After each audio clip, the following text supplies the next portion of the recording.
77 years after the creation of Batman, Telltale Games has finally fulfilled the childhood dream of many like myself by creating an adventure game based on the Caped Crusader. The question, of course, is whether the game is good or not. Starting things off, let me address the fact that I played Telltale's Batman Realm of Shadows on PC, which should also explain why a review is only coming out now despite the game releasing in early August. Simply put, the PC release at launch was fucked. I spent about 10 days trying to get the game working due to an issue where it would be a black screen post, overly long title sequence.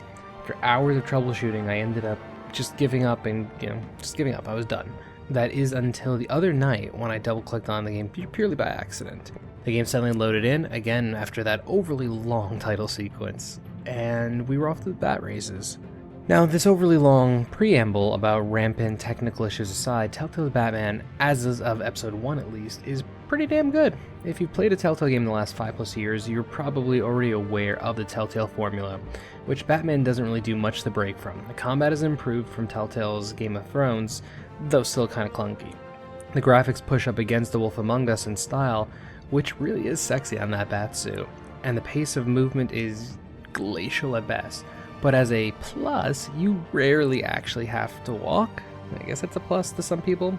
There's a neat new investigation game featured into several key places. It's by no means Arkham's in style or even effect, but you'd be an idiot to compare it in that sense. Which I guess I'm an idiot because I just compared it. You're simply linking things together to piece together puzzles. It's really just a unique take on the classic point-and-click adventure puzzle solving style of years past. As for the story, it feels and plays like a brilliant Batman story with focused aspects on key players in Gotham. Taking place earlier in Batman's career, Realm of Shadows primarily exists as a form of exposition, setting up not just future episodes, but future Telltale Batman series. Again, if you've played any Telltale game post-Walking Dead, you know how this works. You have some dialogue choices and some people remember some shit you say, or do. The difference for me at least is I truly felt like I was embodying both Bruce Wayne and Batman, though primarily Bruce Wayne, which creates fun scenarios where I can manipulate my favorite DC characters. Now I can go into my issues with the Telltale formula and how I miss some of their earlier work, but that's best saved for a separate editorial video maybe down the line. The simple thing is that if it's not broken, don't fix it.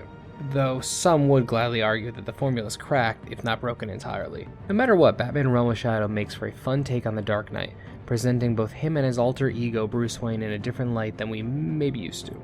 If you like Batman or Batman games, or just a fan of Telltale, give at least the first episode a shot. Hell, if you wait long enough, they're just going to probably offer episode 1 for free, so patience may be a virtue in this. Personally, I can't wait to sink into episode 2, Children of Arkham, which is currently scheduled for release in mid-September. Much like The Wolf Among Us, but completely unlike Game of Thrones, this story has pulled me in and left me on the hook.